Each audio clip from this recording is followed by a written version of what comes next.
이제 여러분이랑 같이 할 시간이 한 50분 있는데 혹시 무슨 궁금하신 거 있어요? 이런 주제로 양심. 제가 주로 강의하고 다니는 게 양심, 몰입, 인문학, 고전 이런 강의를 하거든요. 혹시 이런 거에 관련해서 궁금한 거 있어요? 없어요? 나중에 생기면 네이버에 홍익학당 카페 들어오시면 거기다 질문, 언제 강의 들었다 하고 질문하시면 제가 답변해 드릴 테니까 편하게 하시고, 이런 공부, 양심, 몰입, 인문, 고전 이런 것들이요, 인간 사는데 되게 중요한 것들입니다. 본질적인 건데 학교 교육에서는 잘 안 이루어지는 것들. 그래서 그런 거에 대해서 좀 제가 학교 교육을 보완하는 차원에서 홍익학당이라고 우리 이름이 학당으로 돼 있는 거는 뭔가 좀 학교 교육을 좀 보완하겠다는 거예요. 여러분들한테 이런 정보를 드리고 싶다는 거니까 이런 것도, 여기 지금 제가 대충 그린 건데 뇌 같아요. 뇌예요, 뇌입니다. 제가 급해서 대충 그렸어요. 뇌 사진을 찾다가. 자, 앞부분이요, 이쪽이 전두엽이에요. 여러분 고민하면 어디가 뜨거워지죠? 여기요. 여기 뜨겁죠? 컴퓨터가 열받은 거랑 똑같아요. 여러분 고민하면요, 컴퓨터랑 똑같습니다. 고민하다 답이 안 나오면은 그 컴퓨터에 뭐 있죠? 막 모래시계 뜨고 스마트폰 자꾸 돌고 하는 거 있죠. 뇌가 이렇게 멘붕이라는 게요, 다운된 거예요. 뇌가 다운되면요 계속 헛돌아요. 답이 안 나오고 멍해집니다. 이때 멍은 긍정적인 멍이 아니라 눈이 풀리면서 멍해져요. 의식이 가물가물해지고 잘못하면 여기서 기절도 해요. 잠들어 버려요. 기절하듯이 잠잘 때 있죠. 고민하다가 답이 안 나와서. 이 뇌는 그렇게 생겨 먹었어요. 그런데 이게 지금 서양에서 연구를 해봤더니 연구 결과가요, 이 전두엽에 있는 이 피질을 전전두 피질이라고 하는데, 전두엽을 말하는 겁니다. 전두엽이 인체의 최고 경영자고 계획을 세우고 충동을 통제하고 결정을 내리거든요. 뭔가 남을 위해 올바른 행동을 하겠다는 것도요, 전두엽이 건강해야 가능합니다. 즉 전두엽이 내가 하는 일이 더 의미 있고 양심적이라고 생각을 해야 되고, 그걸 위해서 내 욕망을 조금 통제할 줄도 알아야 돼요. 쉽게 할 수 없는 결정이겠죠. 내 욕망을 통제 못하는 사람은요, 남을 위해 살고 싶어도 이 계산이 뇌에서 제대로 집행이 되질 않겠죠. 뇌에서 그런 생각들이 정리가 되고 실제로 자기 마음을 통제해서 움직여야 되는데, 내 삶을 경영하는 경영자인데 경영자가 명령을 화끈하게 내려줘야 되는데 할까 말까 하다가 못한다는 말이죠.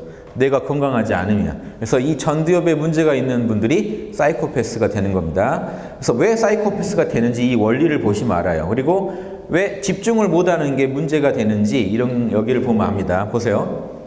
이 전두엽이 건강하면, 즉 전전두 피질의 이 문제로 보면요, 왼쪽 전전두 피질이 활성화된다, 요 얘기는요, 왼쪽 전전두 피질이 활성화될 때라는 건 전두엽이 건강할 때예요. 그 전두엽이 스트레스를 받으면, 자, 오른쪽 전전두 피질이 활성화되는데 부정적으로 변합니다. 스트레스 받았을 때, 뇌가 건강할 때. 보세요, 뇌가 건강하면 긍정적이 돼요. 상황을 접하고도요, 늘 역경을 만나고도 긍정적으로 생각해요. 이거 답이 있을 거야 라고 생각해요. 이유 없이. 근데 이유 없이 이건 끝났어 라고 생각해요. 부정적인 사람들은. 요게 차이입니다. 그리고 집중력, 몰입을 잘해요. 몰입을 못해요. 몰입을 못하면요, 어떻게 됩니까? 짜증나고 산만하고 이 한 문장을 잘 못 읽어요. 몰입이 안 되면요, 아무리 읽어도 의미가 들어오지 않아요. 그런데 정신이 바짝 차려져 있으면 읽으면 그냥 머리에 박히죠. 여러분이 왜 벼락치기 하는지 아세요? 몰입의 원리를 활용하시는 거예요. 피할 때까지 피하다가 피하고 싶을 때는 글을 읽어도 집중이 안 되니까 피하는 거예요. 그러다가 언제는 이제 못 피할 날이 오죠. 내일 시험일 때. 그럼 벼락치기를 하면요, 어떻게 돼요? 읽으면 막 머리에 박혀요. 시간이 없으니까. 빨리 공부하고 자야 되니까. 내일 시험 봐야 되니까. 잠깐 머리에 들어왔다가 시험 끝나고 싹 사라지죠.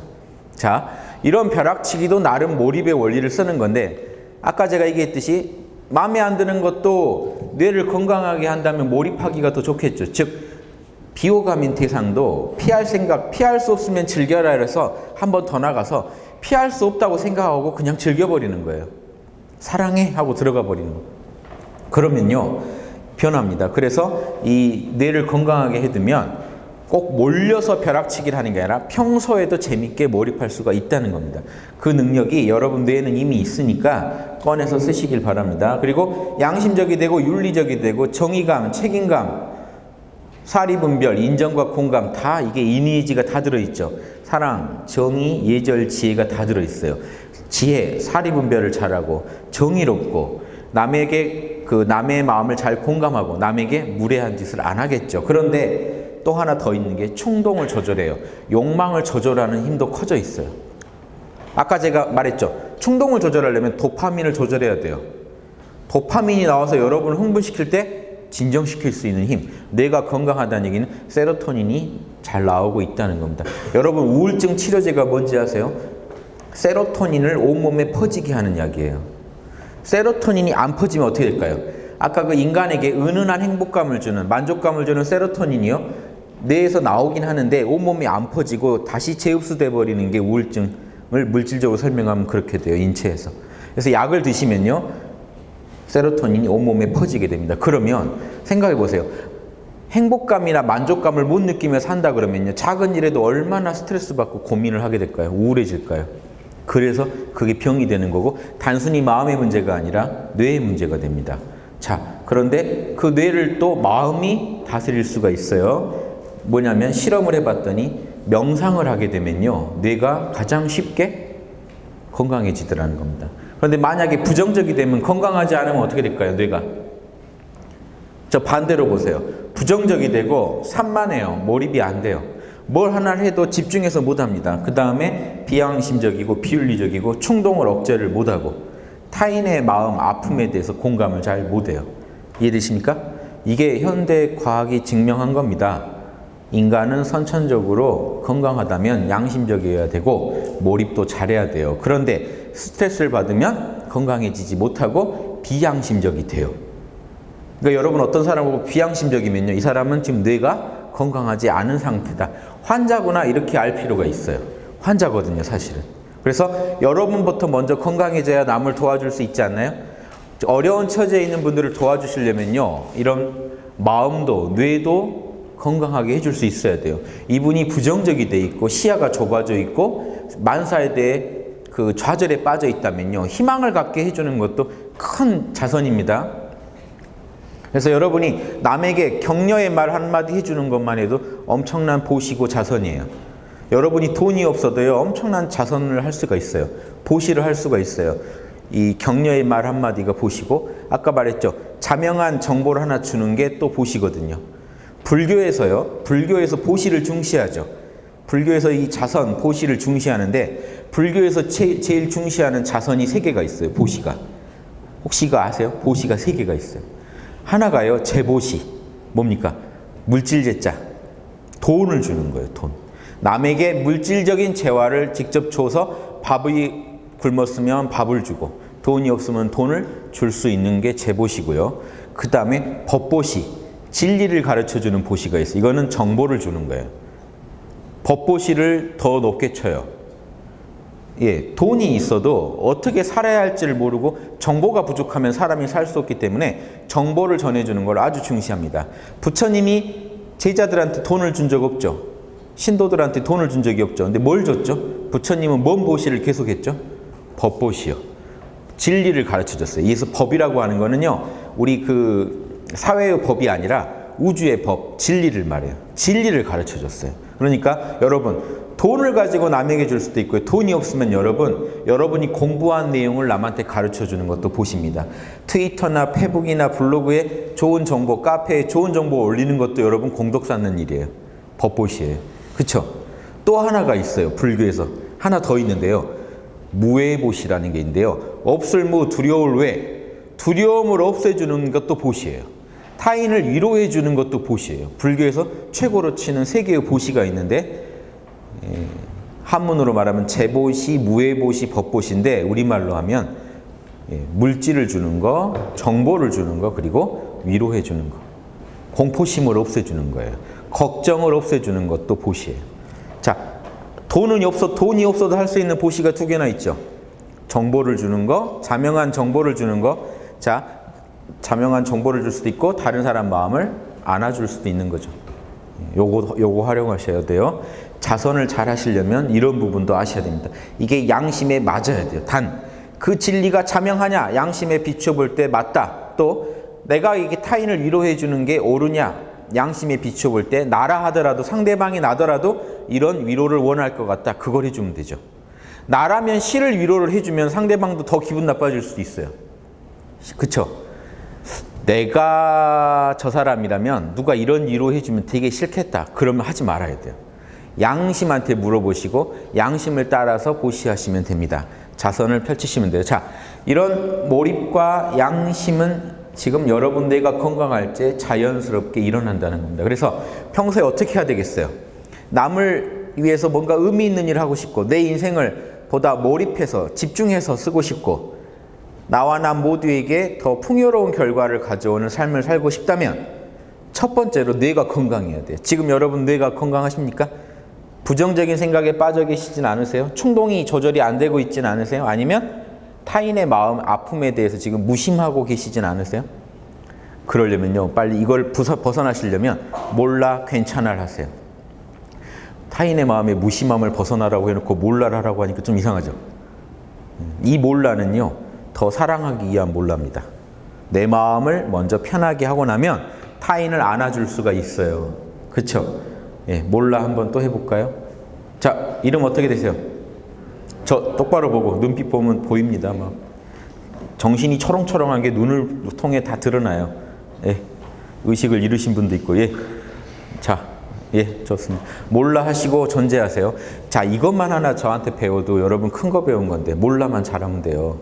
즉 몰입을 잘하건 양심을 잘하건 몰라만 잘하면 돼요. 여러분 부정적 생각이 일어날 때 몰라, 나쁜 마음 일어날 때 몰라. 그리고 가만히 한 5분만 쉬었다가 자, 너를 위해 남을 위해 뭐가 제일 좋지? 그거 하면 돼요.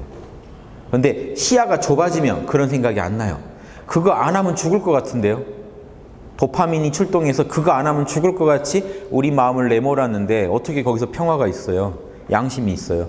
몰라를 해야만 양심이 다시 보이고 시야가 넓어져서 여러분 그 정신을, 마음을 건강하게 쓸 수가 있습니다. 자, 요 원리만 잘 이해하시면 좋겠습니다. 다음 보시죠.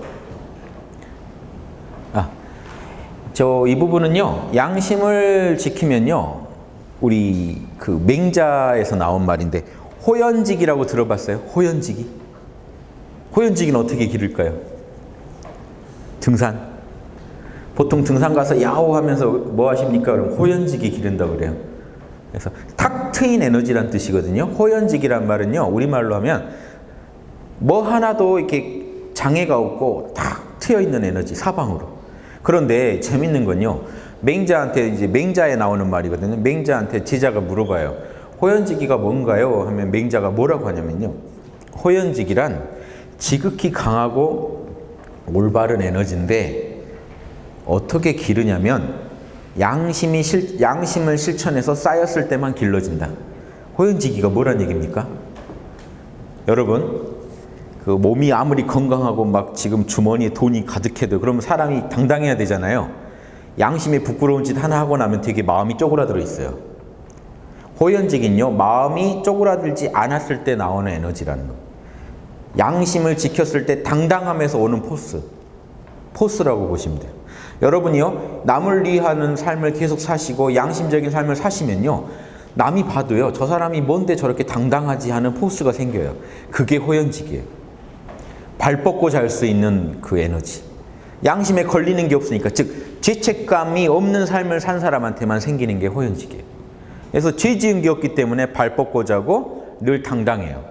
그래서 이 맹자가 이거는 양심에서 생기는 거야. 근데 거기서 유명한 어떤 말이 하나 나온대요. 하지만 조장하지는 마, 이 말을 합니다. 맹자가. 조장이 뭐냐면요, 그러면서 맹자가 예를 들어줘요. 송나라의 어떤 사람이, 이제 전국시대입니다. 춘추 전국시대인데 그때 송나라라는 나라가 있었는데, 송나라의 어떤 사람 하나가 밭에 나갔는데요, 씨앗을 뿌렸는데 이제 싹이 조금 났을 거 아닙니까? 싹이 빨리 안 자라니까 도와줄 초 자랄 장 해가지고 자라는 걸 도와준다고 다 이렇게 들어줬어요. 이 멍청한 양반이 다 들어주고는 집에 와서 뭐라고 하냐면 한문으로도 그게 생생하게 써 있어요. 오늘 내가 수고를 많이 해서 피로하다. 조장, 싹이 자라는 걸 도와줬다 하니까 아들이 그 얘기를 듣고 사태가 심각해졌구나 하고 아들이 뛰어나가서 밭에 가봤더니 이미 싹은 다 말라 죽어 있었다. 이 얘기를 맹자가 하면서 뭐라고 한지 아십니까? 양심을 조장하지는 마라. 뭐냐면 억지로 하지는 마시라. 자, 어떻게 하라는 얘기일까요? 억지로 하지도 말고 양심을 해야 되는데 뭔 얘기냐면요.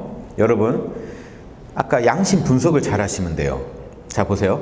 지금 오늘 어머니랑 오늘 대화 나누고 지금 여기 와 있죠. 엄마랑 대화 나눈 걸 한번 가지고 생각해 보세요. 각자 대화 나눈 거 있죠. 엄마의 마음을 헤아려서 대화를 했나요? 그 말을? 엄마의 마음을 헤아리고 그 말을 했나요? 엄마의 마음을 진짜 헤아렸는지 한번 생각해 보시고요. 엄마에게 혹시 부당한 피해 준 건 없나요? 내가 엄마라면 되게 기분 나빴을 말 하신 건 없나요? 그 다음에요. 엄마한테 그 말을 할 때 무례하게 혹시 하진 않았나요? 그 다음 하나요. 엄마한테 말한 그 판단이 지금 생각해도 옳다고 생각하나요? 잘했는 짓인가요? 아니면 뭔가 찜찜한 게 있나요? 혹시 엄마한테 또 틀린 말 한 건 없나요? 잘못된 얘기를 한 거는? 잘못 전달한 거는? 자, 요런 거 가지고 고민을 하시면요. 뭔가 찔리는 거 있죠? 양심에 찔리는 거 있으면 그것만 빨리 바로잡으라는 겁니다. 갑자기 내가 막 예수님, 부처님처럼 하려고 하면은 아까 뭐라고 했죠? 싹이 말라 죽어요. 양심의 싹이 조금 나다가 죽어버려요. 맹자는 그 얘기를 하는 거예요. 여러분의 양심을 기르는 최고의 팁은 양심에 찔리는 거를 그때그때 풀면 된다는 겁니다. 그러다 보면 자연히 그 싹이 언제 자라는지 모르게 자라듯이 은근히 여러분 양심은 자라게 돼 있는데 갑자기 양심을 나는 예수님처럼 양심적이 돼야겠다 그래가지고 집에 있는 돈 다 들고 나가서 불이웃 나눠주고 나서 집에서 쫓겨나는 신세가 될 수도 있다는 거죠. 그러면 이놈의 양심 했다가 괜히 나만 쫓겨났네 해서 양심을 포기해버릴 수도 있다는 거예요. 이해되세요? 갑자기 너무 잘하려다가는 포기하게 돼요. 여러분 노래방 갔는데 노래방 갑자기 100점 맞으라고 그러면 노래 안 부르겠죠. 아예. 너 100점 안 맞으면 큰일 나 그러면 못 불러요. 잘하든 못하든 재밌게 부르다 보면 실력이 느는데 처음부터 잘할 생각을 하면 못하게 돼요. 아예. 노력도 안 하게 되고 열심히 그 정성껏 부지런하게 실험을 못 해봅니다. 실수할까 봐. 실수를 두려워하면 안 되니까 여러분 양심에 찔리는 거 있으면 그것부터 빨리빨리 해소시키는 방법으로 그 양심 노트를 써가지고 여러분 양심을 조금이라도 편하게 해주세요. 그러다 보면 자연스럽게 호연지기가 생긴다는 겁니다. 그래서 여기서는 이제 뭔가 에너지적인 얘기를 한번 다뤄봤습니다. 양심을 하면요 호연지기가 생기는데 반대로 자 보세요. 뭔가 에너지가 몸에 충만하면 양심도 더 힘을 갖지 않을까요? 그래서 아까 제가 지도해드린 뭐 있었죠? 호흡에 집중하기도 이 에너지 차원의 문제입니다. 여러분 평소에 자신의 호흡이 지금 숨 들어오나요? 나가나요? 딱 거기에만 몰입해 보세요. 숨 들어오나요? 나가나요? 들어올 때 들어오는 걸 한번 사랑해 보세요. 나갈 때 나가는 걸 한번 사랑해 보세요. 그거밖에 생각이 안 날 거예요.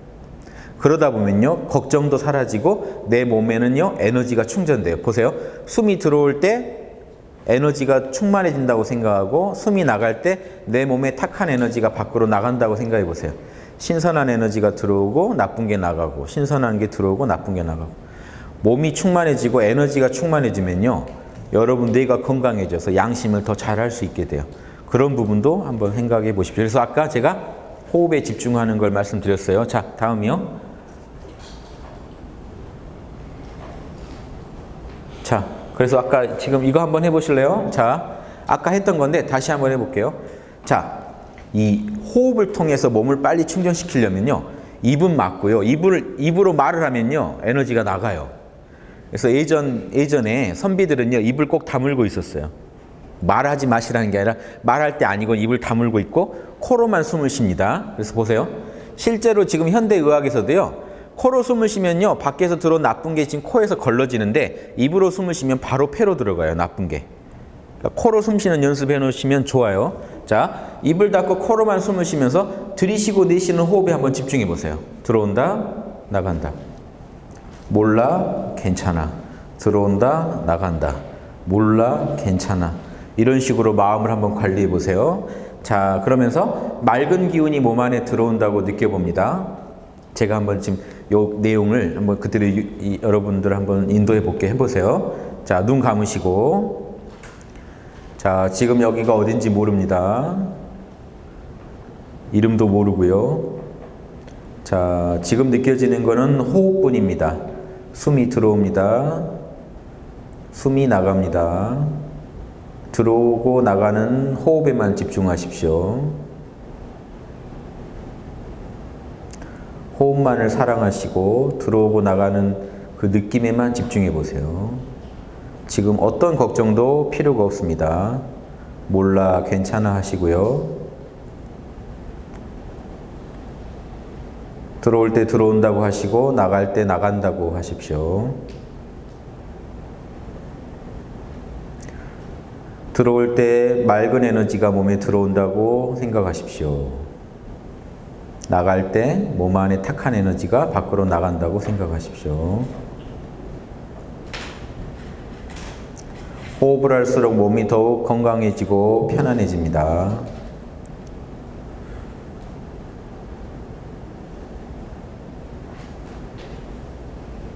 호흡을 할수록 몸이 더욱 맑아지고 건강해집니다.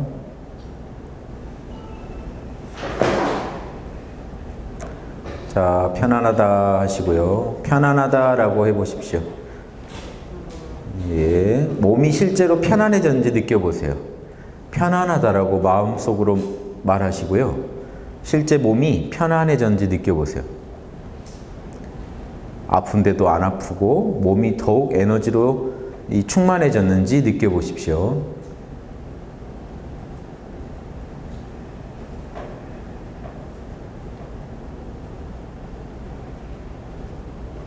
여러분의 양심이 더욱 활성화된다고 느껴보세요. 예, 잘하고 있습니다. 예, 저를 보시고요. 지금 아주 잘하시는 분들은 아주 잘해요. 제가 보니까 정신도 초롱초롱 하시고 호흡에 대한 집중도 잘 되고 있는데 좀 맛이 다르죠? 게임하고 놀고 TV하고 노는 것보다요 더 재밌어요. 혼자 앉아서 호흡이랑 사랑에 빠지면 호흡이 진짜 재미없는 건데 이것도 사랑할 수 있는데 공부는 더 사랑할 수도 있죠. 이게 신기하죠. 진짜 재미없는 호흡도 사랑할 수가 있습니다. 절에서 스님들 뭐하고 계시나? 호흡하고 연애 중이에요. 저 수도원 카톨릭 피정 가서 뭐하고 있나? 카톨릭도 똑같이 합니다. 들이쉴 때 예수님, 내쉴 때 자비를 이렇게 합니다. 들이쉬면서 예수님, 내쉬면서 자비를. 종교가 없으시면 몰라, 괜찮아. 들이쉬고 내쉬고. 자, 이 방법을 쓰시면 돼요. 제가 동서양 인문고전을 다 연구해 봤는데 성공한 사람들만이 아니라 역대 위인들은요 자기만의 이 마음 관리법을 갖고 있는데 대부분 호흡법이나 방금 말한 모른다 법을 쓰세요. 달마 대사가요 중국에 왔죠. 인도에서. 양무제라는 왕이 자기가 불교에 대해서 달마보다 더 많이 알고 있다, 잘 알고 있다고 자부하던 왕이었는데 달마가 이제 인도에서 오니까 앉혀놓고 물어봐요. 너 뭐 엄청난 거 뭐 좋은 거 가져온 거 있냐? 하니까 뭐라고 하냐면 그런 거 없습니다. 뭘 기대했는데 그런 거 없습니다. 그러니까 이 왕이 황당하니까 당신 누구요? 하니까 모릅니다. 이게 벽암록 제일 첫 번째 선문답이에요. 요걸 깨치면 견성을 해요. 달마가 왜 모른다 했는가? 왜 그랬을까요? 여러분 알 것 같지 않으세요? 내가 불교를 좀 안다 어쩐다 하는 그런 쓸데없는 스펙 내려놓고 가만히 있어봐라. 그게 너의 진짜 모습이다 하는 겁니다. 여러분 스펙이 나인 줄 알아요. 스펙을 많이 쌓아놓으면요 내가 스펙 같고 스펙이 나 같은데 진짜 나는요 그런 스펙을 다 내려놨을 때의 나, 순수한 나가 여러분의 진짜 불변의 나입니다. 아까 제가 명상 중에 5분 명상 중에 그 말 멘트가 나오지 않았어요? 참나 자리에서는 나이가 없습니다. 진짜 그럴까요? 이런 말을 왜 했을까요? 이 말이 자명하세요? 나이가 없다는 게? 방금 느끼셨어요? 나이가 없다는 거, 그 자리가? 뭐라면요, 이겁니다. 보세요. 생각이나 감정은요, 여러분 옷이에요. 옷걸이가 있어야 옷을 입히죠. 그쵸? 순수한 나라는 게 있어야 옷을 입힐 수가 있죠. 즉 뭡니까? 배고파 그러지만 보세요. 말 한번 분석해 보세요. 배고파. 주어가 뭐죠? 나는 배고파. 조금 있다 밥을 먹고 나서 뭐라고 하죠? 나는 배불러. 뭐죠? 안 바뀌는 게 하나가 있죠. 나는 안 바뀌어요. 수로를 다 빼버린 주어만 있는 나는요 아무것도 아니죠. 나이도 먹질 않아요. 왜냐하면 나니까 그냥. 여러분 이름을 모른다 하고 존재하시면요 나만 존재해요. 나이가 몇 살인지 모르실걸요. 왜냐하면 생각을 해야 내가 몇 살인 줄 아니까. 자 지금 한번 또 해볼까요? 이름 몰라요. 지금 이름 모르십니다. 저 보시고 이름 몰라요. 걱정 없습니다. 내 이름 몰라요. 나는 존재합니다. 몇 살일까요? 모르죠. 눈 감아보세요. 진짜 눈까지 감아보세요. 눈 감아보시고 존재하죠? 나이가 지금 몇 살일까요? 나는 모르겠죠. 존재만 하지 나이도 모릅니다. 눈 떠보시고요. 이런 이런 어떤 스펙도 어떤 꼬리표도 달고 있지 않은 순수한 나로 존재하셔야 여러분 내면에서요 긍정적인 자아상이 생기고 뇌가 건강해져요. 스펙으로 나를 생각하면요 못생긴 나, 다리가 짧은 나 계속 이렇게 살아가실 거예요. 뭐가 뭐한 나, 수학은 특별히 못하는 나, 영어는 진즉 포기한 나. 내가 얘기하다 보니까 다 지금 제 얘기하고 있는데 저는 수학을 일찍이 해보니까 수학이랑은 안 맞더라고요. 수학 지능이 부족한가 봐요. 그래서 안 돼요. 남들은 쉽게 푸는 게 잘 안 풀리고. 영어도 일찍이 듣는 걸 포기했어요. 우리 때는 무슨 카세트 사가지고 들었거든요. 들었는데 안 들리더라고요. 너무 일찍 포기한 것 같은데 그래도 그때는요 문법만 막 외우면 또 시험 성적은 잘 나오던 시대라 어떻게 이제 대학을 갔는데 이 일찍이 영어랑 수학에 대해서 되게 안 좋은 어떤 경험을 갖게 됐죠. 그런 경험을 가진 나라는 걸 계속 들고 다니면 영어랑 수학이랑은 저는 이제 영원히 친해질 일은 없겠죠. 그런데 모른다 하고 존재하면요 영어 한번 해볼까 하는 또 새로운 마음이 샘솟겠죠. 뭡니까? 그것들이 비호감이라는 걸 잠시 잊으면요 또 해볼까 하는 마음이 생겨요. 긍정적이 돼요. 여러분이 의도하지 않아도 긍정적이 돼요. 왜냐? 과거의 나쁜 기억을 모른다 하고 언제나 현존, 지금 이 순간만 있는 나를 진짜 나로 받아들이게 되면요 무한한 가능성이 다시 펼쳐집니다. 그런데 지금 여러분은 어리니까 가능성이 많지만 나이가 먹어갈수록요 점점 여러분 가능성이 줄어듭니다. 이해되세요? 이제 대학 어디 가느냐에 따라서 여러분의 가능성은 또 한 번 줄어들어요. 자, 나이도 먹고 이제 학교도 정해지고 나중에 또 이제 취직을 하게 되면 어느 직장에 다니는 나로 인해서 이제 다시 가능성이 더 줄어듭니다. 이제 나이도 많아서 다른 일 하긴 힘들어져요. 점점. 나이를 먹는다는 건요 한편으로 희망과 가능성이 점점 사라져가게 됩니다. 그런데 진짜 나에게 가능성이 사라지는 걸까요? 아니에요. 내가 생각하는 나의 가능성이 사라집니다. 다시 아무리 나이가 먹고 아무리 내 스펙이 딱 확정되고 고정돼 있더라도 모른다 하고 존재하면 난 내 이름도 모른다 해버리면요 다시 그 사람 내면에서는 무한한 가능성이 다시 샘솟습니다. 그럴까요? 여러분만 해도요 벌써 좀 더 어렸을 때 이런 것도 하고 저런 것도 할 걸 내가 이걸 선택하는 바람에 이제는 그렇게 가기는 힘들어졌어. 그런 거 있죠. 가능성이 또 하나 사라졌잖아요. 그러지만 지금 여러분 이름도 몰라 하고 존재하시면요 다시 얼마든지 할 수 있고 가능성을 가진 그런 자신감에 충만한 상태의 나로 다시 돌아갈 수가 있다는 겁니다. 물론 현실은 정해져 있지만 내면마저도 그 현실에 이 주눅이 들고 위축이 돼버리면요 이 여러분이 삶을 건강하게 헤쳐나갈 수가 없어져요. 나는 월급 50만 원 받는다. 그럼 50만 원짜리 내가 돼버려요. 이렇게 살아야 될까요? 아니면 월급이 비록 50만 원이더라도 나는 나의 순수한 본질은 그런 50만 원으로 가려지지 않는다. 나는 순수한 나는 양심 덩어리고 순수한 나는 언제든지 양심을 실천할 수 있고 몰입할 수 있고 의미 있는 일을 할 수 있는 진정한 내가 있다라고 알고 사시는 거랑 나는 50만 원짜리야 라고 생각하고 사는 거랑 완전히 다릅니다. 나는 내 등수는 50등이야. 50등짜리야 나는. 예, 이렇게 입은 옷이 자기인 줄 착각하시면 안 돼요. 그쵸? 옷 벗고 나면 다 똑같아요. 이해되세요? 우리의 순수한 나는 다 양심 덩어리고 건강한 상태의 마음은요 누구나 다 지혜롭고 양심적입니다. 다만 후천적으로 어떤 환경에서 어떤 교육에 어떤 사람들을 만나며 살아왔냐에 따라서 여러분이 많이 달라집니다. 하지만 그래도 늘 초심을 잃지 않을 수 있으시려면요 이런 말 하죠. 광고에서도 초심을 잃지 마라. 이 세상에 온 초심을 잃지 마세요. 입사 초심만이 아니라 어떻게 됩니까? 이름 모른다고 하세요. 이름 모르시죠? 이름 모르시죠? 당당해지세요. 나는 지금 이 지구에 당당히 존재하고 있는 나라는 존재입니다.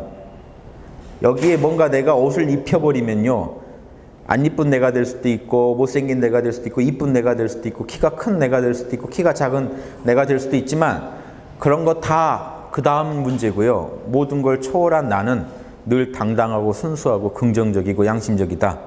요 사실을 잊지 말고 사시려면 몰라만 잘해 주시면 돼요. 쉽죠? 몰라만 잘하시면 여러분은 건강해집니다. 그래서 제가 아까 얘기했잖아요.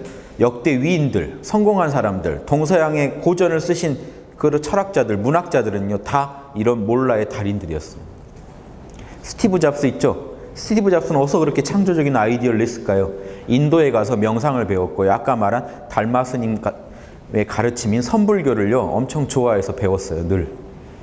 그래서 틈나면 또 명상을 했습니다. 몰라를 많이 했던 거예요. 그러니까 보세요. 고정관념에 빠졌다가도 몰라 해버리면요 왜 내가 그런 고정관념에 빠져 있었지? 더 멋지게 살 수 있는데 다른 좋은 아이디어가 또 나와요. 뭔가 대상을 사랑할 때도 우리가 아이디어가 나오지만요 내 마음이 순수할 때도 아이디어가 나옵니다. 이 두 개가 만나면 더 죽이겠죠. 여러분 마음은 늘 순수하게, 그리고 여러분이 하시는 일은 사랑해서 하실 것, 그리고 또 하나 더 있죠. 양심적으로 인생을 설계하실 것. 여러분 보세요. 요즘 광고 중에 이런 거 있죠. 가슴 뛰는 일을 하십시오. 가슴 뛰는 일만 하면 될까요? 도둑이요. 도둑질 할 생각만 해도 막 가슴이 뛰어요. 하면 될까요? 안 될까요? 또 그걸 오래 즐길 수 있을까요? 없을까요? 오래 못 즐겨요. 언젠가 잡혀가겠죠. 뭔 얘기인지 아십니까? 여러분이 뭔가 인생을 설계하면서 의미 있는 일을 하시려면요 지금 제 얘기를 꼭 기억해 두세요. 물론 가슴이 뛰면 제일 좋죠. 가슴이 뛰어야 돼요. 그 일을 진짜 좋아해야 됩니다. 이왕이면 안 좋아하는 거에 몰입하는 법도 저는 강의해 드릴 수 있지만 이왕이면 평생 할 일을 평생 몰입할 취미를 정하시려면 가슴 뛰는 거, 취미나 직업을 정하시려면 가슴 뛰는 걸 먼저 정하세요. 근데 이것만 보시면 안 돼요. 또 하나 잘 하실 수 있어야 돼요. 여러분의 재능이 거기에 맞나 보세요. 여러분 다중지능 이론 혹시 보셨나요? 여러분의 재능을 현재 8개로 학자들이 나눠서 보는데요. 인간 친화지능, 사람의 감정을 쉽게 이해하는 지능입니다. 신체 운동지능, 몸을 잘 쓰는 지혜. 남 하는 거 보고 몸 금방금방 따라하는 분들은 운동지능이 좋은 거예요. 공간지능, 예술하시거나 뭔가 건축하시거나 하실 때 공간지능이 필요하죠. 또 뭐 있죠? 또 자연관찰지능, 자연에서요 뭔가 아이디어를 뽑아내는 지능입니다. 논리수학지능, 우리가 흔히 IQ라고 하는 머리 따질 때 논리수학을 많이 따지죠. 그 다음에 언어지능, 말을 들으면요 금방 그 뉘앙스를 파악하는 지능이 있습니다. 또 하나 있어요. 자아성찰지능, 자신을 냉정하게 바라보는 지능이 있어요. 또 뭐 빠졌죠? 음악지능 했나요? 모차르트 같은 분들은 음악지능이 좋죠. 어려서부터 음을 들으면 바로 악보를 적을 수 있는 그런 지능들. 노래방 가서 음치, 음악지능이 떨어진 겁니다. 몸치, 신체 운동지능이 떨어지는 겁니다. 길치, 공간지능이 떨어져서 그래요. 수포, 수학지능이 떨어져서 그래요. 이해되세요? 이 다 지능과 관련돼서 지능이 있으면요 그 일 하는 데서 편해요. 실제 조사를 해봤더니요 자기 직업이 자기가 갖고 있는 지능하고 안 맞는 곳에 계신 분들은 다 한결같이 나는 지금 잘못된 곳에 있습니다 라고 생각해요. 그런데 자기가 가진 지능이랑 자기가 하고 있는 일이 직업이 맞는 경우는 있잖아요. 다들 만족해요. 나는 제 자리를 찾았다고 생각해요. 그러니까 지능을 꼭 보셔야 돼요. 내가 좋아해야 되고 그게 내 지능에 맞아야 돼요. 그럼 약점은 어떡합니까? 약점 지능, 나쁜 지능은 강점 지능은 더 강화시켜야 되고요. 약점 지능을 강점 지능처럼 끌어올리느라고 시간을 보내시면 안 돼요. 약점 지능은 보완만 해주시고 강점 지능을 더 키워야 여러분이 하고 싶은 일을 할 수가 있어요. 이해되시죠? 하고 싶은 일을 거기에 또 내가 재능이 있는지를 봐야 되고 마지막 하나 되게 중요한 게 있는데요. 그게 양심에 맞아야 돼요. 양심이 안 맞는 일은 오래 할 수가 없어요. 여러분 언젠가 쇠고랑 차게 돼 있고 주변에서요 여러분이 그 일을 즐길수록 주변 사람들이 힘들다고 하면 여러분이 어떻게 그 일을 계속합니까? 그러니까 양심적이고 의미 있는 일을 거기에 마음을 내서 내가 가진 재능을 거기에 재능하고 부합되는 그런 분야로 내가 하고 싶은 일을 발전시킨다면요 여러분은 평생 삶의 의미를 삶의 보람을 느끼면서 살아갈 수 있다는 겁니다. 지금 여러분 나이 때 준비하셔야 될 일은 이런 거예요. 내가 뭘 좋아하는지, 어디에 재능이 있는지, 그리고 그 일이 진짜로 많은 사람들한테 도움이 되는 일인지, 의미가 있는 일인지, 이런 일을 찾아가세요. 그게 뭐든지 간에. 그 일을 찾으신 분은 평생 보람 있게 삽니다. 돈을 떠나서 보람 있게 살아요. 남들이 뭐라고 해도 자신의 삶에 만족하면서 삽니다. 호연지기가 충만하겠죠. 이런 삶을 살고 싶으시죠? 예, 그래서 지금 여기 모이신 분들은 분명히 남을 돕겠다고 원을 세우신 분이라고 제가 들었어요. 예, 이 조건들 그리고 양심의 조건들을 잘 연구해 보시면요 여러분이 원하는 삶을 사실 수가 있습니다. 자, 또 다음이요. 그 앞으로 한번 자 봐보세요. 그 앞으로요. 허균 알죠? 홍길동의 저자. 홍길동전의 저자입니다. 허균 선생도 마음을 어떻게 관리했는지 볼까요? 숨을 고르게 쉬면서 가늘고 길게 들이쉬고 미세하게 내쉬어야 된다. 숨에 집중하는 법을 익혔습니다. 숨이 절대로 끊어지지 않게 있는 듯 없는 듯 집중해서 쉬어라.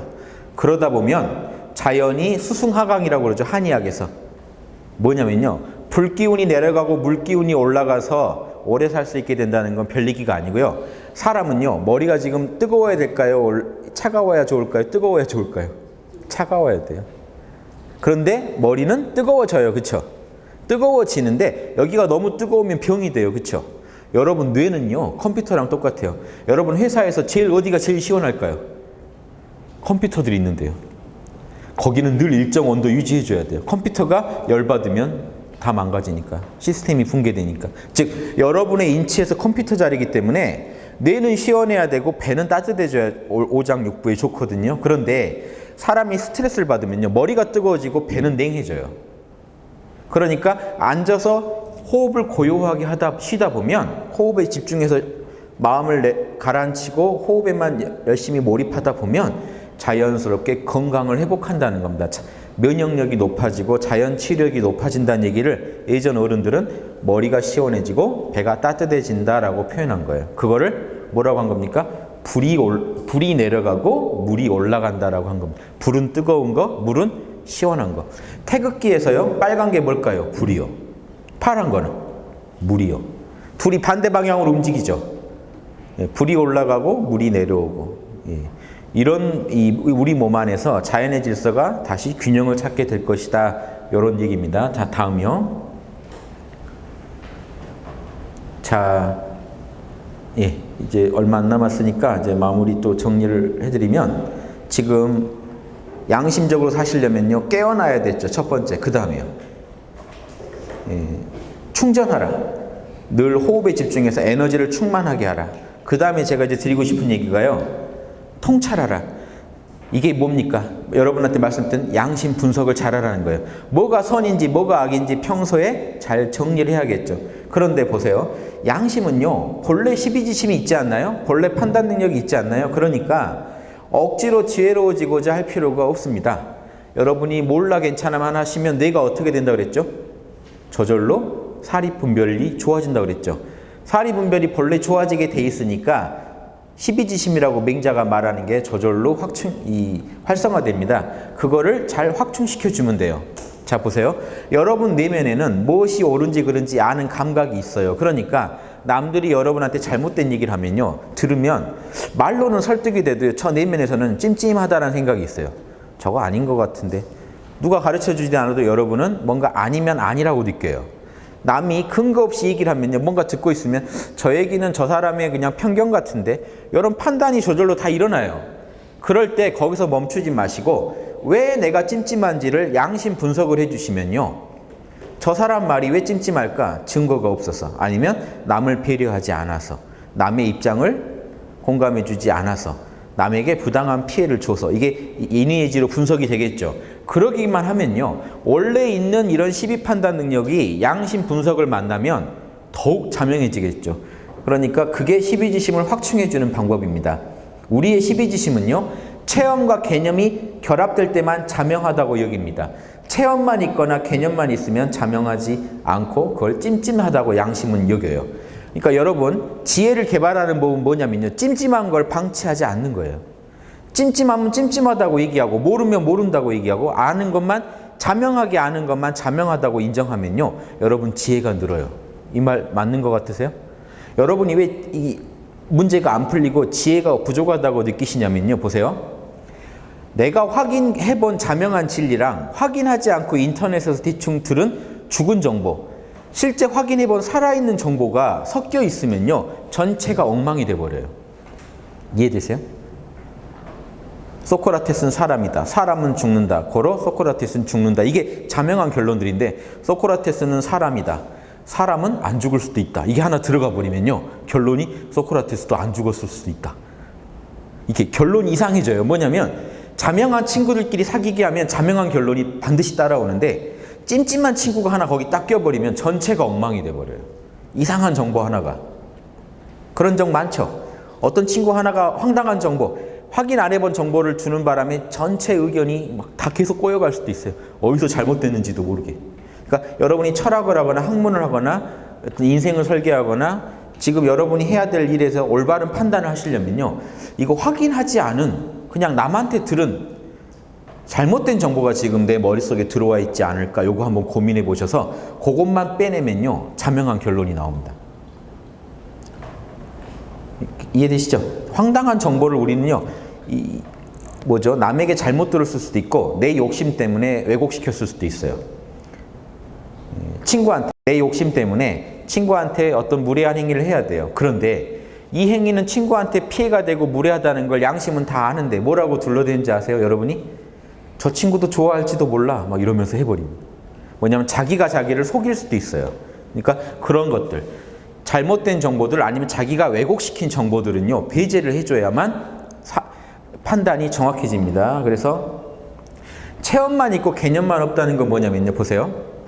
물은 100도씨에 끓는다. 이거 개념이죠. 그런데 체험 한 번도 끓여본 적이 없고 실험해 본 적이 없어요. 그러면 여러분이 남한테 물은 100도씨에 끓어 자명해? 목에 칼이 들어와도 너 자명해? 그러면요 흔들립니다. 해본 적이 없기 때문에. 혹시 99도에서 끓을 수도 있잖아요. 약간 난감해지죠. 이게 자명하지 않다는 거예요. 자명하다는 거는 해본 거예요. 그래서 여러분 어렸을 때 뭘 하셔야 되냐면요. 인터넷이나 이런 책을 통해서 죽은 정보만 많이 얻으시면 안 되고 현장에 가서 해봐야 돼요. 진짜 그런지. 그래서 그러면 죽은 정보도 살아나게 돼요. 여러분이 실험을 해보면 살아나요. 자 보세요. 이런 거죠. 요리를 글로 배웠다. 뭐죠 이 얘기가? 개념만 갖고 있지 체험이 없다는 겁니다. 그러니까 레시피만 보면 꼭 금방 하면 맛있을 것 같죠. 이대로 하면 맛이 안 나는 거예요. 뭔가 이제 실전에 들어가면요 내가 또 빠뜨리고 있는 게 있다는 거예요. 즉 그런데 어떤 사람이 레시피도 보고 그대로 요리를 수없이 반복하다가 레시피대로 맛을 낼 수 있게 됐어요. 그때 그 사람은 살아있는 정보를 얻은 거죠. 왜냐? 그 레시피를 바로 구현할 수 있으니까. 이해되죠? 말로만 할 수 있고 할 수 없는 사람이 있고 말로 한 걸 바로 할 수 있는 사람이 있어요. 이게 더 자명한 거죠. 그래서 지혜를 얻는 비법을 논어에 딱 나오는데 공자님이 자로란 제자한테 이렇게 얘기해줘요. 자로야, 내가 지혜를 얻는 법을 가르쳐 줄게. 여러분도 들으세요. 공자님한테 지금 듣는 거예요. 가르쳐 줄게. 아는 건 안다고 하고 모르는 건 모른다고 해라. 그것이 지혜를 이루는 방법이다. 이럽니다. 여러분이 지혜를 못 얻는 이유는 아는 거랑 모르는 게 섞여 있어서 그래요. 아는 거랑 모르는 게 섞여 있는데 안다고 생각하고 있으면요. 영원히 이거는 어떻게 답이 안 나옵니다. 이해되세요? 인간이 위대한 지혜를 얻을 때는 뭐였냐면요. 과거의 선입견이나 미신을 하나 버릴 때 인간은 성숙했어요. 천동설이 진리라고 생각했다가 그게 편견이라고 생각하고 이건 좀 찜찜한 얘기다라고 내려놨을 때 인류는 또 한 번 진보했어요. 이해되세요?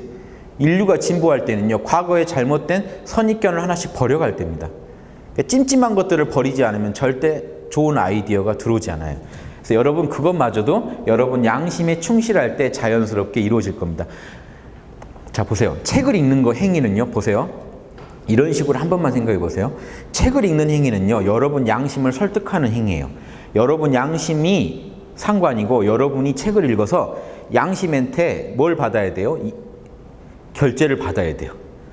저 사람은 죽는다는데요. 양심이 찜찜한데 그러면 결제가 안 나는 거고 맞아 하면 결제가 난 겁니다. 책 읽을 때 그러시죠. 책 읽다 보면 이게 내면에서 맞아 라고 기분 좋게 안 나오면요. 찜찜해져요. 즉 양심한테 결제를 못 받은 거예요. 인가를 못 받은 거예요. 그러니까 여러분 공부를 하고 하는 이유가 뭡니까? 여러분 양심한테 인정받으려고 지금 책을 보시고 공부하시는 거예요. 이런 관점 한번 가져보세요. 그러면요. 지혜를 이루는 비법이 보여요. 양심한테 맞다는 얘기 나오게 해야 돼요. 근데 양심은요. 언제는 반드시 맞다고 하냐면요. 실제 실험해 본 걸 가지고 말을 하면 맞다고 해줘요.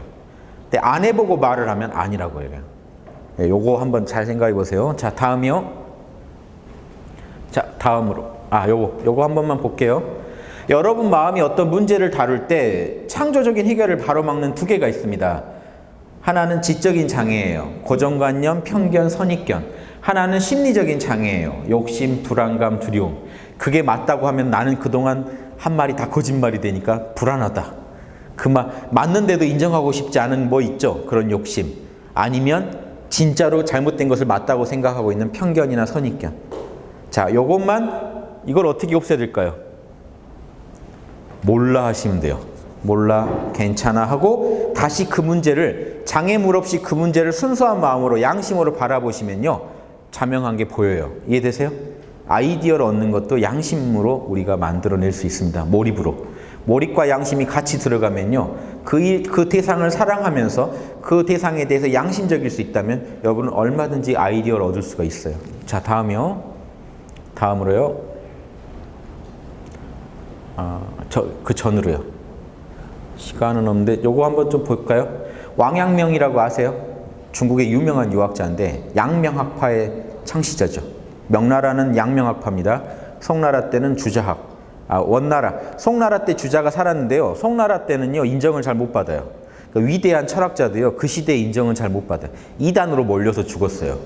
근데 죽고 나는데 이제 원나라 때가 될 때 주자의 학설들을 원나라에서 국가의 가르침으로 채택했어요. 과거 시험 교재로 주자책을 채택했어요. 그러니까 주자가 뜨면서 원나라 때 뜨면서 고려 말에 우리나라에 들어옵니다. 주자학이. 그래서 우리나라에도 이제 유행하는데 중국은 그 뒤로 명나라 오니까 다시 또 새로운 학설이 유행해요. 양명학파가 히트칩니다. 양명학파 학설이 뭔지 아세요? 치양지라는 건데 그 양지가 양심이에요. 맹자가 양심을 양지 양능이라고도 부릅니다. 뭐냐면 양심의 지적인 부분은 양지, 능력적인 부분은 양능이래요. 그런데 합치면 양심인데 자, 왕양명이 주장한 건요. 양심만 따르면 된다는 학설을 주장한 거예요. 자, 보세요.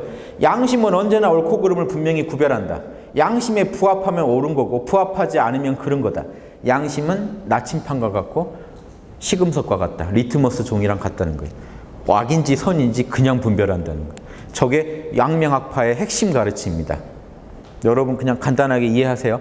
예, 여러분 양심의 소리를 들으면 여러분은 옳고 그름을 판단할 수 있습니다. 자, 다음이요.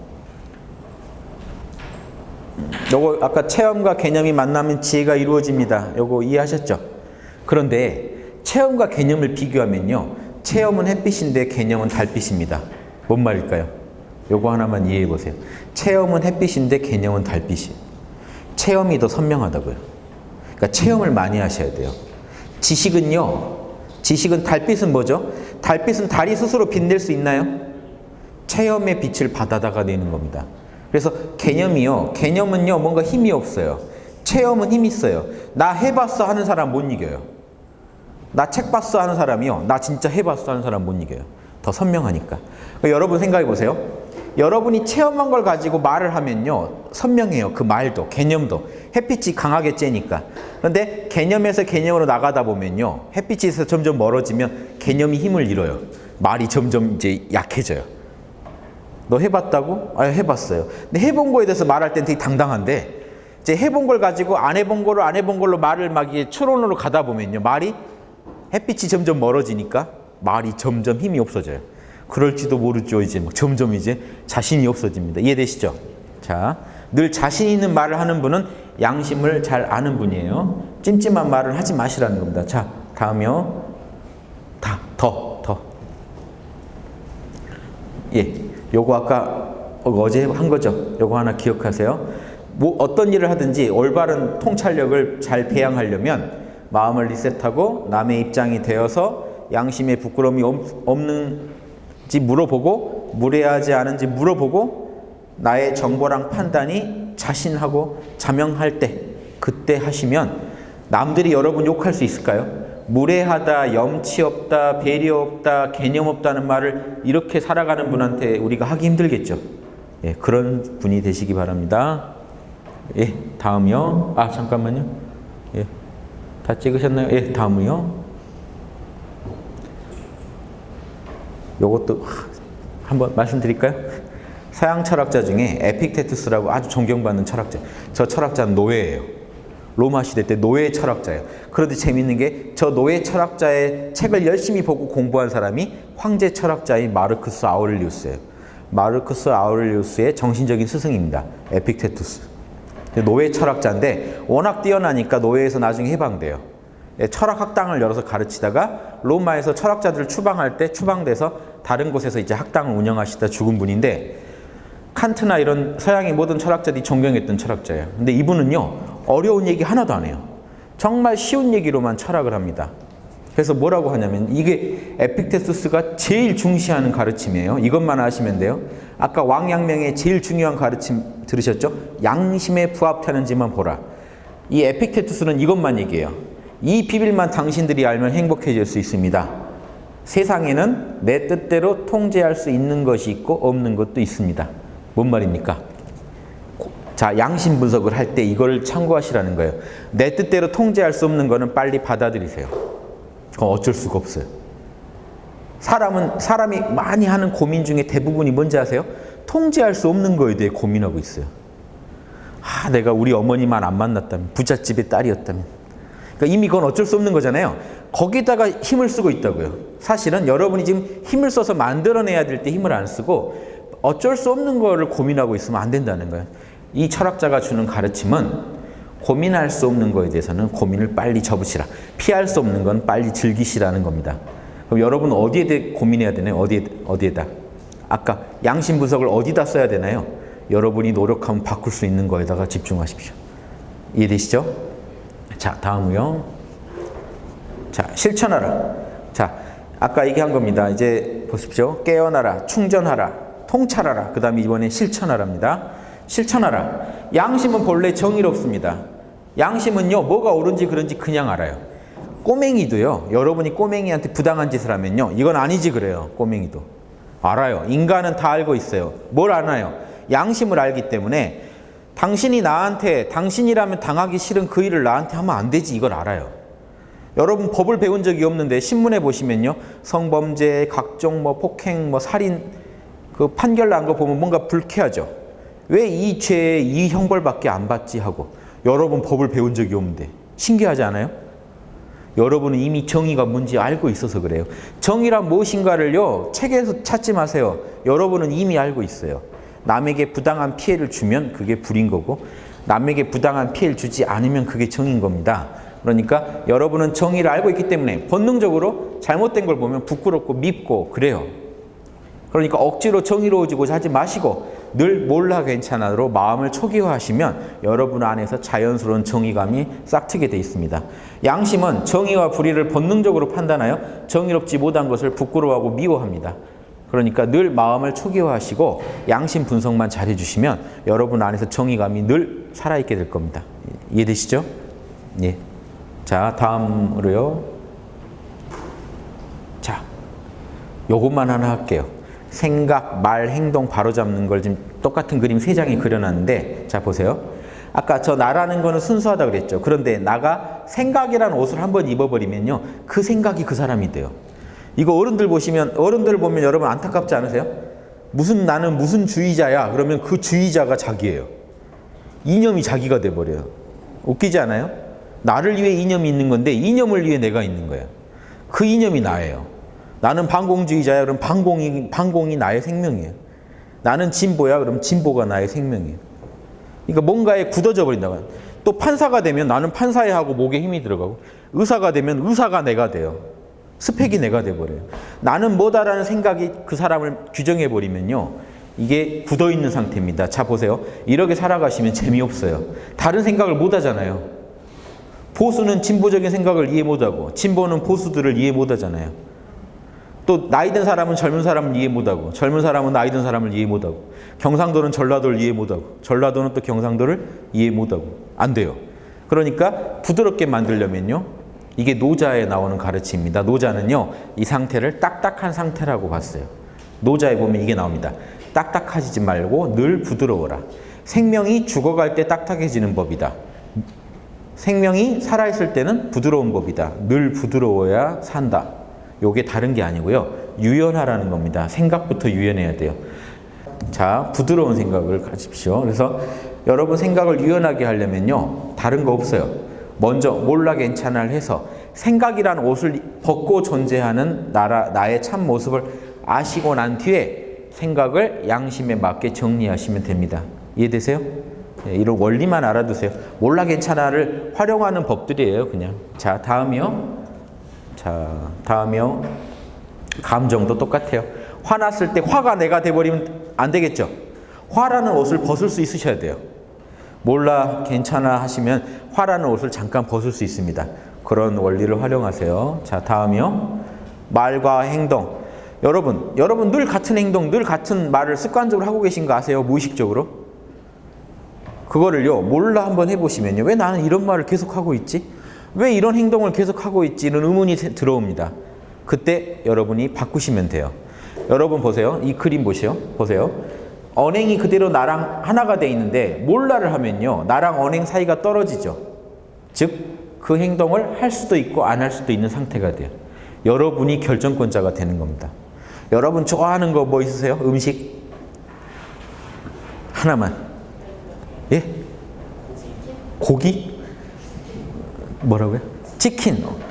예, 치킨, 고기 다 좋죠. 자, 보세요. 치킨, 고기가 눈앞에 있어요. 치킨, 고기가 눈앞에 있어요. 먹고 있겠죠, 이미. 자, 그런데 보세요. 이것만 보면 무의식적으로 우린 달려드는데, 몰라 괜찮아를 하면요, 잠깐 치킨, 고기를 좋아하는 나로부터 그냥 순수한 나로 한번 존재해 보면요, 이거를 먹을 것인지 말 건지를 결정할 수가 있게 되는데, 안 그러면 무의식적으로 이미 먹고 있다는 거죠. 담배 좋아하는 사람은 담배를 이미 피고 있다는 거예요. 그런데 내가 왜 이걸 굳이 꼭 피워야 되지? 이런 고민 자체를 하려면요, 여러분이 중심을 잡고 있어야 돼요. 자, 몰라 괜찮아를 잘 하시는 분한테는 생각이나 감정이나 언행을 통제할 수 있는 힘이 생깁니다. 이게 없다면요, 여러분은 이미 끌려가서 그냥 하고 계실 거예요.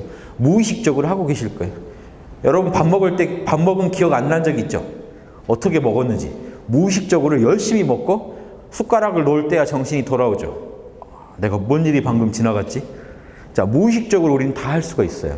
그런데 깨어 있어야, 정신이 몰라 괜찮아로 무장돼 있어야만 먹을지 말지도 여러분이 결정할 수 있는 힘이 생긴다는 겁니다. 여러분 인생에서 여러분이 자신의 생각이나 말과 행동을 결정할 수 없다는 건요, 되게 어떤 불행을 낳을 수도 있습니다. 늘 통제해야 되는 건 아니지만 꼭 통제해야 될 상황도 있어요. 그럴 때 이런 원리를 활용하시기 바랍니다. 자, 다음이요. 자, 마지막입니다. 양심은 깨어나서 충전하고 통찰하고 실천해서 뭘 실천할 거냐? 사랑이에요. 즉 보십시오.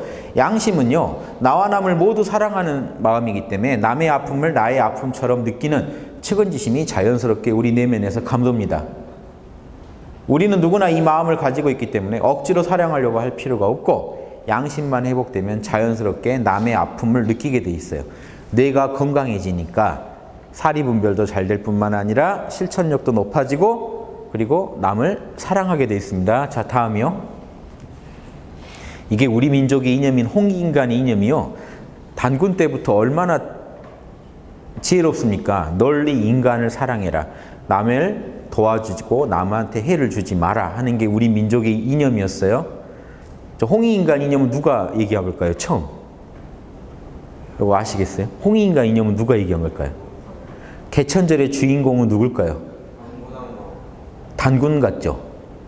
근데 단군은 누구 아들이죠? 환웅. 환웅이 하늘에서 지구에 내려올 때 태백산, 지금 우리가 백두산이라고 추정하는 곳에 내려올 때 뭔 생각 가지고 내려온지 아세요? 홍익인간 하겠다고 내려왔어요. 삼국유사를 보시면 홍익인간을 처음 주장한 사람은 다 환웅이에요. 환웅이 내려와서 옥녀랑 결혼해서 신시, 신의 도시를 백두산 근처에 만들었다고 삼국유사에 나와요. 단군은 그 사상을 계승한 거예요. 이해되세요? 개천절의 진짜 주인공은 환웅이에요. 홍익인간 주장한 것도 사실은 환웅이에요. 이해되시죠? 이것도 한번 알아줘야 돼요. 우리가 홍익인간 하면 단군부터 떠올리는데 더 먼저 선대부터 이미 홍익인간이 주장됐던 거예요. 그래서 우리 민족이 대단한 겁니다. 널리 인간을 사랑하겠다는 이념을 갖고 나라를 세운 민족이 있을까요? 드물어요. 이스라엘이 하늘의 그 선택을 받은 민족이라지만요, 구약에 보시면 늘 하는 일이요, 주로 남의 부족 침입해가지고 죽이고 늘 그 일을 했습니다. 지금도 그러고 있죠. 홍익인간 안 해요. 신기하죠. 가르침은 있는데 실천을 잘 안 해요. 우리도 그렇게 되면 안 돼요. 우리는 예전에 그 좋은 가르침들은요, 반드시 실천해야 됩니다. 자, 보세요. 그런데 이 공자님이 대학에 이제 공자님의 가르침 하나가 나오는데 이 얘기를 해줘요. 이게 홍익인간 하는 비법이고 양심적으로 사는 비법입니다. 보세요. 자, 보세요. 나라는 걸 중심으로 모든 인간은요, 나를 중심으로 해서 이런 동서남북처럼 인간관계 속에 존재해요. 여러분, 시간에서 벗어날 수 없죠. 인간은 삼간에서 벗어날 수 없다 그래요. 이 간이 사이간자인데 세 개의 틈에서, 시간에서 못 벗어나요. 과거, 현재, 미래 속에서 못 벗어나요. 동서남북에서 못 벗어나요. 공간에서. 그 다음 인간에서 못 벗어나요. 인간이 원래 사람이란 뜻이 아니죠. 인이 사람이란 뜻이고 간은요, 사람 사이라는 겁니다. 여러분은 사람 사이에서 못 벗어나요.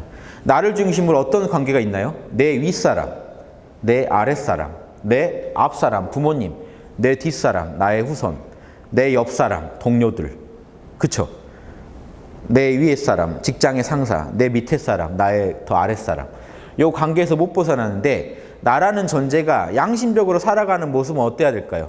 윗사람한테 어떻게 해야 될까요? 여기 그 비결이 써 있습니다. 여러분, 나는 윗사람을 모신 적이 없어서 나는 윗사람한테 어떻게 할지 모르겠습니다. 아랫사람한테 어떻게 할지 모르겠습니다. 앞사람한테 어떻게 해야 되는지 난 또 배워야 되겠습니다. 이러는데 아까 정의를 여러분이 이미 알고 있다고 했듯이 여러분 양심이 있기 때문에 여러분요, 처음 직장에 가더라도요, 여러분은 고민해 보시면 다 알 수 있어요.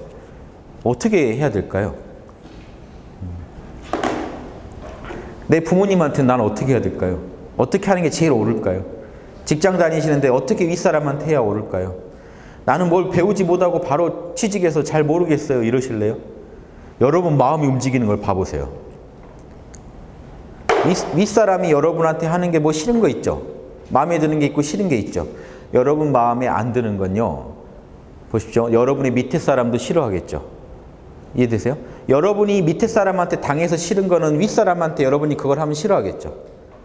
부모님이 나한테 해서 싫어하는 걸 내가 내 자식한테 하면 싫어하겠죠? 내가 내 자식한테 받고 싶은 걸로 부모님한테 해주면 좋아하겠죠? 인간은 다 알고 있다는 거예요. 난 이번 직장이 처음이라 잘 몰라, 이런 말 하면 안 된다는 거예요. 내면에 여러분 양심은 어디 갖다 놔도 금방 판단을 해버려요. 내 아랫사람, 윗사람, 내 앞사람, 옆사람. 보세요. 옆사람, 친구한테 어떻게 해야 좋을까요?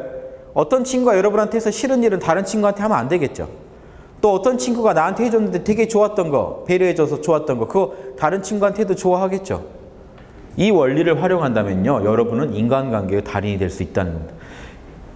사서 삼경에 이런 말밖에 없어요. 실제로 어려운 얘기가 아니에요. 보세요. 윗사람한테 당해서 싫었던 걸로 아랫사람한테 하지 마라. 아랫사람한테 당해서 싫었던 걸로 윗사람한테 섬기지 마라. 요게 원리가 답니다. 이게 천하를 다스리는 비법이다 라고 하면서 결론이 이것이야말로 나를 잣대로 남을 헤아리는 도이다. 이 도만 있으면 천자도 될 수 있다. 대통령도 될 수 있다는 게 대학의 가르침입니다.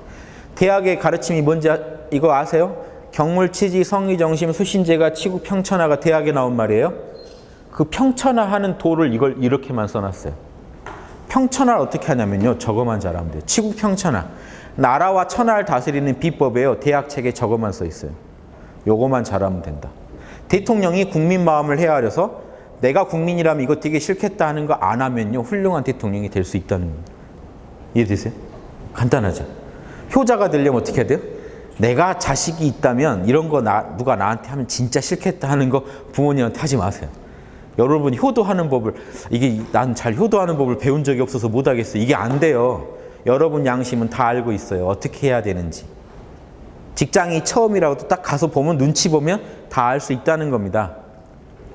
윗사람이 나한테 해서 싫은 건 여러분이 윗사람이 되더라도 하면 안 돼요. 밑에다. 그쵸? 이 원리만 잘 알아두세요. 자, 다음이요. 자, 모든 동서양의 고전의 핵심들만 제가 써봤습니다. 내가 당해서 싫은 거 남에게 하지 마라. 노노.